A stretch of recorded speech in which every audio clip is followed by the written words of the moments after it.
Oke, bismillahirrahmanirrahim. Assalamualaikum warahmatullahi wabarakatuh. Sebelumnya perkenalkan, nama saya Muhammad Syaiful Huda dari Rekayasa Nilai kelas B. Baik, di sini aku akan jelasin tentang VE dari proyek Truk Delta Facility di Sacramento, California. Next. Nah, untuk yang pertama adalah deskripsi proyek. Nah, proyek tadi merupakan sebuah alternatif untuk kanal periferal yang disusun sebagai solusi untuk memotong sungai Sacramento dan sungai San Joaquin untuk meningkatkan pengukuran debit dan mengurangi salinitas di lokasi ekspor di Delta Selatan dengan mengurangi intrusi air laut. Dapat dilihat pada gambar, merupakan lokasi proyek, titik awal dan titik akhir proyek.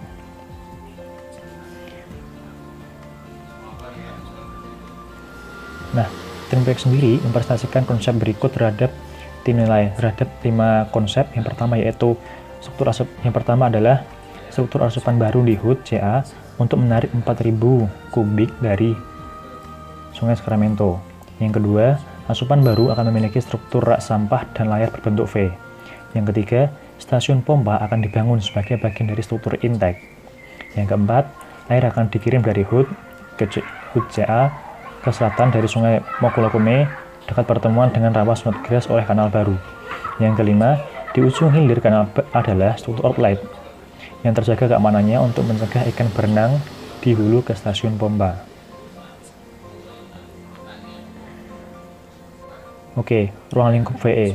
Ruang lingkup VE adalah untuk memvalidasi konsep kanal baru yang akan mengirimkan 4.000 kubik dari HUD CA ke Delta Tengah. Sebagai bagian dari penelitian, tim VE ditugaskan untuk mengoptimalkan konsep ini dan mempertimbangkan keberpihakan alternatif yang akan memungkinkan air diambil dari sungai Sacramento ke suatu tempat antara HUD dan Walnut Grove. Tujuannya adalah untuk menentukan kelayakan teknis dari rencana yang diusulkan termasuk dampak perikanan, merekomendasikan penyelarasan yang disukai, dan memberikan kriteria yang relevan untuk desain dan konstruksi dan juga operasional.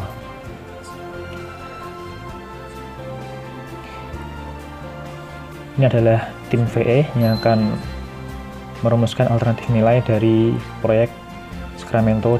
Oke, selanjutnya adalah metodologi nilai.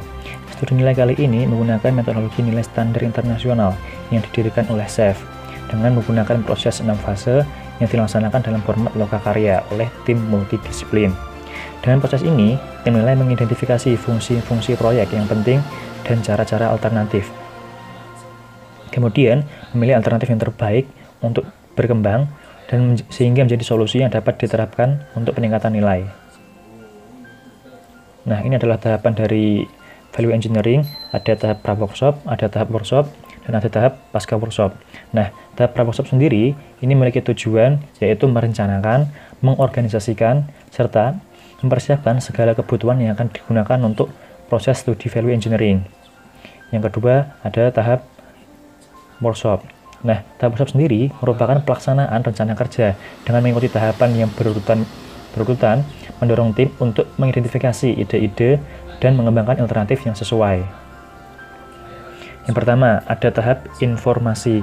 Tahap informasi yaitu sebuah tahapan yang bertugas untuk memahami keadaan dan kemungkinan kendala-kendala yang akan terjadi dalam proyek tersebut.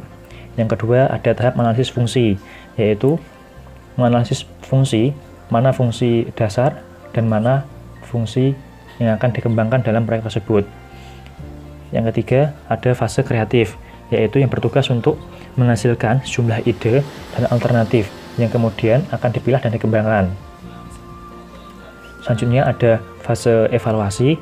Nah, disinilah nanti ide-ide yang telah dikembangkan di tahap kreatif akan dievaluasi pada tahap evaluasi yang kemudian akan dikembangkan ide tersebut dan akan dipilah-pilah kembali di tahap pengembangan dan kemudian akan dipresentasikan pada tahap presentasi. Yang ketiga, yang terakhir ada tahap pasca workshop, yaitu adalah persiapan pengaplikasian VE terhadap proyek. Next, alternatif peningkatan nilai. Nah, setelah tadi dari fase kreatif menghasilkan beberapa ide nilai, di sini sudah dievaluasi dan menghasilkan ada 7 nilai, yaitu dari CF10 sampai ke DF27. Nah, oke, yang pertama ada alternatif CF04. Konsep awalnya adalah mengalihkan 4000 kubik air menggunakan saluran trapesium. Alternatifnya adalah mengurangi jejak pengangkutan dan membersihkan saluran, dan mengurangi penampang dari saluran itu sendiri. Keuntungan dari alternatif ini, yang pertama adalah mengurangi biaya dari proyek, mengurangi dampak terhadap lingkungan dan ekonomi, menghilangkan pesangon terhadap para pekerja. Kekurangannya adalah mengurangi manfaat kualitas air itu sendiri, mengalirkan aliran ke area dengan kendala hidrologi, menggunakan perataan kanal periferal. Nah, untuk alternatif CF4 ini sendiri, biayanya dapat dikisar atau save dari biayanya itu sendiri itu kurang lebih 350 juta dolar. Nah, untuk fungsinya sendiri dari alternatif CF4 ini, fungsinya itu tetap, tapi penggunaan dari sumber dayanya itu dia menurun. Tapi fungsinya itu tetap dengan biaya sekian. Oke, next. Yang selanjutnya adalah alternatif CF10. Nah, konsep awalnya yaitu fasilitas pemasangan struktur outlet dengan perangkat pembuang energi dan jembatan jalan. Alternatifnya, konsep ini mencakup alternatif saringan ikan, gorong-gorong kotak, sebuah 4B, rak sampah, stasiun pompa, yang kemudian akan dipilah-pilah menjadi alternatif 3, yaitu alternatif A, alternatif B, dan alternatif C. Nah, keuntungan dari alternatif ini sendiri, yang pertama adalah setiap alternatif akan menghasilkan pengurangan biaya proyek. Yang kedua, mengurangi dampak langsung yang diperlukan dan dampak lingkungan. Yang ketiga, konsep tidak menggunakan situs di HUD yang mungkin diperlukan di masa depan untuk kanal periferal. Yang keempat, meninggalkan 4000 kubik air di Sungai Sacramento dari HUD ke kota Locke. Kekurangannya, kemungkinan pengurangan manfaat untuk kualitas air ekspor. Yang kedua, kemungkinan dampak publik atau lingkungan lebih besar. Yang ketiga, kemungkinan pada dampak hidrolik di kanal subdelta. Nah, untuk biayanya sendiri, ini ada 3. Ini untuk biaya proyek A sekian, proyek alternatif B sekian, dan alternatif C sekian. Untuk fungsinya sendiri, dari alternatif 10 ini, dia fungsinya sama seperti tadi, fungsinya tetap, tapi penggunaan sumber dayanya ini, dia menurun. Oke, next, alternatif CF15. Mengalihkan aliran di rawa Geogornia dan potong saluran di Staten Island ke selatan. Konsep awalnya ini mencakup komponen-komponen pemasukan termasuk rak sampah, kasa ikan, pemasukan pemintas ikan, struktur outlet, dan jembatan jalan. Alternatifnya yaitu mengalihkan 4000 kubik air dari Sungai Sacramento untuk dipindahkan ke selatan Sungai Mokulokume. Ukuran pengalihannya sama dengan konsep aslinya. Fitur utamanya adalah struktur intake dan struktur outlet. Kelebihan dari alternatif ini adalah panjangnya itu 4,2 mil vs 1,2 mil atau panjang salurannya. Yang kedua, tidak ada ikan yang menangani hilir layar. Yang ketiga, 2 sipon vs 3 sipon. Yang keempat, 1 jembatan di jalan umum intake. Tidak diperlukan rak sampah. Pompa memiliki kepala bagian bawah. Kekurangannya, kualitas air berkurang sedikit. Right of way lebih mahal, sedikit di luar batas ROD. Konstruksi sipon sedikit lebih sulit. Penapisan di sungai lebih mahal, konstruksi layar lebih sulit. Untuk biayanya sendiri, kurang lebih 316 juta dolar. Nah, untuk alternatif 15 ini sendiri, fungsinya itu tetap, dan sumber dayanya itu tetap. Oke, next. Alternatif CF19, mengalihkan di beberapa lokasi tertentu untuk pertimbangan tertentu. Nah, untuk alternatif 19 ini, konsep awalnya sama seperti alternatif 10 dan 15, tapi alternatifnya ini dia melakukan pengalihan di beberapa lokasi yang memiliki kapasitas pengalihan gabungan hingga 4000 kubik. Lokasi ukuran kapasitasnya akan dikembangkan berdasarkan kapasitas saluran, penerima di hilir yang ada, jarak saluran ke penerima, kendala lingkungan, kondisi lokal, dan kemampuan untuk memenuhi peningkatan kualitas air tujuan. Kelebihan dari proyek dari alternatif CF9 ini, yang pertama, saluran angkut yang pendek dan kecil, mengurangi pemompaan. Alternatif dapat dibangun secara bertahap,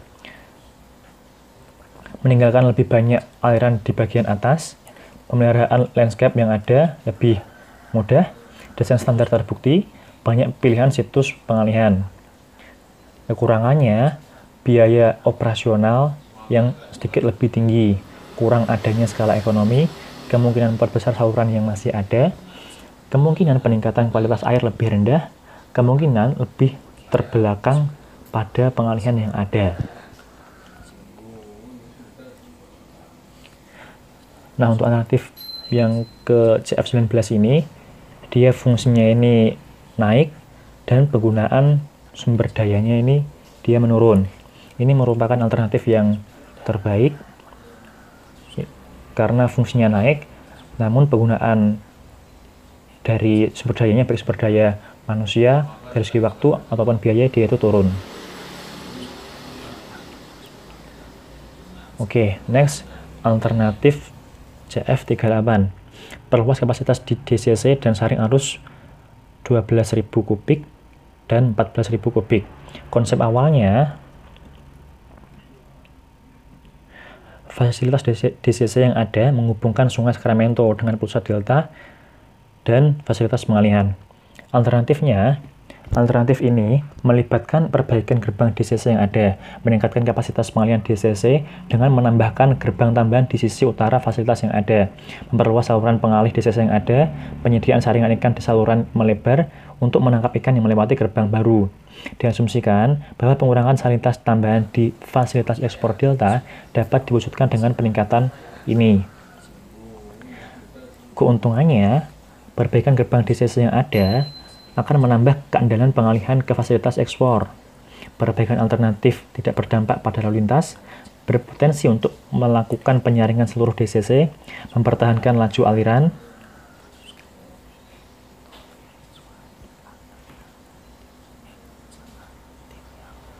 kekurangannya,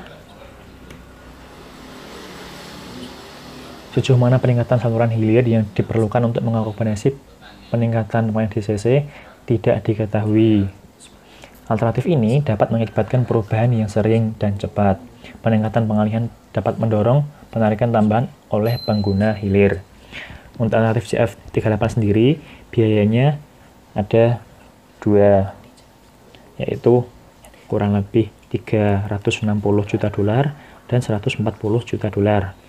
Untuk fungsinya sendiri dari alternatif ini, fungsinya itu tetap sama, namun penggunaan sumber dayanya ini dia menurun. Oke, next, alternatif. Oke, selanjutnya adalah alternatif DF01, layar plat vertikal di sungai. Untuk konsep awalnya sendiri, yaitu melibatkan beberapa layar berukuran 4000 CFS dan terletak di dalam saluran intake. Untuk alternatifnya, fasilitas penyaringan ikan yang diusulkan di sungai akan mencakup sekitar 1.200 kaki panjangnya dengan 20 kaki di tiap layarnya. Keuntungan dari konsep ini, yang pertama, ikan tidak ditangani, mereka tetap ada di sungai. Puing-puing tetap di sungai dan melewati hilir. Tidak diperlukan pemompaan bypass kembali ke sungai. Kekurangannya, biaya konstruksi sedikit lebih tinggi, kompor dam yang lebih besar, mungkin lebih banyak perawatan. Konstruksi berada di dalam sungai, lebih sulit mempertahankan kecepatan pendekatan seragam pada permukaan layar. Nah, untuk alternatif DF01 ini tidak ada penghematan biaya, namun dari segi fungsi, dia ini fungsinya meningkat dan penggunaan sumber dayanya ini juga meningkat. Next, alternatif DF27 menyediakan rak sampah dan gorong-gorong di bawah tanggul untuk terhubung ke kepala gerbang, diikuti oleh saluran, diisi oleh layar, diikuti oleh stasiun pompa. Konsep awalnya yaitu menempatkan seluruh intake di sisi sungai tanggul. Ini membutuhkan tanggul yang harus direkonstruksi untuk mengangkat keasupan baru. Untuk mencegah kemungkinan banjir, gerbang kepala disediakan bagian hilir. Untuk mencegah kemungkinan banjir, gerbang kepala disediakan di bagian hilir dari saringan ikan dan di bagian atas stasiun pompa. Nah, untuk alternatifnya sendiri, untuk menjaga ukuran layar V tetap kecil dan melindungi stasiun pompa dari banjir, meletakkan tempat sampah dan gerbang permukaan di Sungai Sacramento. Kemudian, 8 gorong-gorong kotak berukuran 8 x 10 kaki di bawah tanggul baru. Keuntungan dari alternatif ini, yang pertama, menyimpan struktur penting di sisi kering tanggul, memenuhi persyaratan dari Dewan Reklamasi Negara, konsisten dengan desain garis aliran gorong-gorong kotak, dapat dibangun melintasi tanggul, dapat diterapkan ke layar konsep asli dan lokasi pompa, dapat diterapkan baik di tepi sungai ataupun tanggul yang lebih jauh ke belakang. Untuk kekurangannya sendiri, ini akan menyimpan struktur penting di sisi kering tanggul. Dapat dibangun untuk kekurangannya sendiri, akan memerlukan persetujuan dari Dewan Reklamasi Negara dan Korps Insinyur, seperti halnya konsep apapun. Untuk fungsinya tadi, dia meningkat dan penggunaan sumber dayanya itu menurun. Nah, keuntungan tambahan dari setiap alternatif, selain alternatif nilai, tim juga mengidentifikasi 4 saran desain. Ini adalah saran untuk perubahan atau klarifikasi pada dokumen proyek yang tidak memiliki dampak biaya yang dapat diidentifikasi atau diukur. Saran desain dari penelitian ini dimasukkan dalam laporan. Yang pertama, tim nilai mengembangkan strategi untuk mengatasi masalah lingkungan. Yang kedua, tim nilai juga mengembangkan diskusi tentang masalah ikan yang terkait dengan pengalihan baru di Sungai Sacramento. Yang ketiga, tim nilai memberikan diskusi tentang layar ikan yang dapat membantu tim proyek dalam menganalisis dan keputusan mereka tentang mekanisme penyaringan. Yang keempat, analisis keprihatinan ikan juga mengarah pada diskusi tentang penanganan ikan migrasi dari hulu.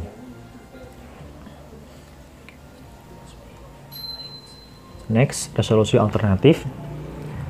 DWR atau Dewan tadi telah meninjau berbagai alternatif yang telah diusulkan dan memutuskan alternatif CF04, CF10, CF15, CF19, CF19 dengan permodelan tambahan untuk menilai dampak hidrolik dan dampak pada penggunaan salinitas.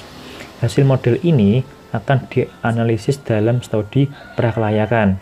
Tujuan dari penelitian ini adalah untuk lebih mengurangi jumlah alternatif yang akan dievaluasi lebih rinci dalam studi kelayakan penuh untuk fasilitas Truk Delta.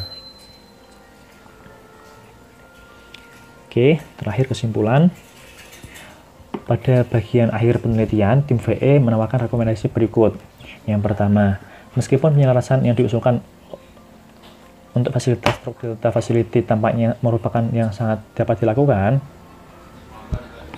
itu penjelasan yang lebih disukai. Penjajaran ini membutuhkan pengembangan kanal baru yang sangat mahal. Ada beberapa lokasi lain di mana air sungai Sacramento dapat dialihkan yang secara substansial akan mengurangi biaya. Evaluasi lebih lanjut harus dilakukan pada pengalihan lebih banyak air di Delta Cross Channel. Tim nilai mengevaluasi baik dalam saringan ikan kanal dan saringan ikan di sungai, dan menyimpulkan bahwa di sungai memiliki beberapa keuntungan pasti untuk ikan, tetapi biayanya sangat tinggi. Oleh karena itu, kami merekomendasikan layar berbentuk V dalam kanal. Yang terakhir, kami dari tim VE merekomendasikan bahwa jika ada saluran baru yang disediakan penghalang ikan untuk mencegah atau mengurangi migrasi ke hulu. Nah, ini adalah ringkasan akhir dari penghematan atau studi value engineering dari Truk Delta Facility Sacramento, California. Dapat dilihat kurang lebih biayanya kira-kira $40 juta. Oke, terima kasih. Sekian dari saya. Apabila ada salah kata, mohon maaf. Wassalamualaikum warahmatullahi wabarakatuh.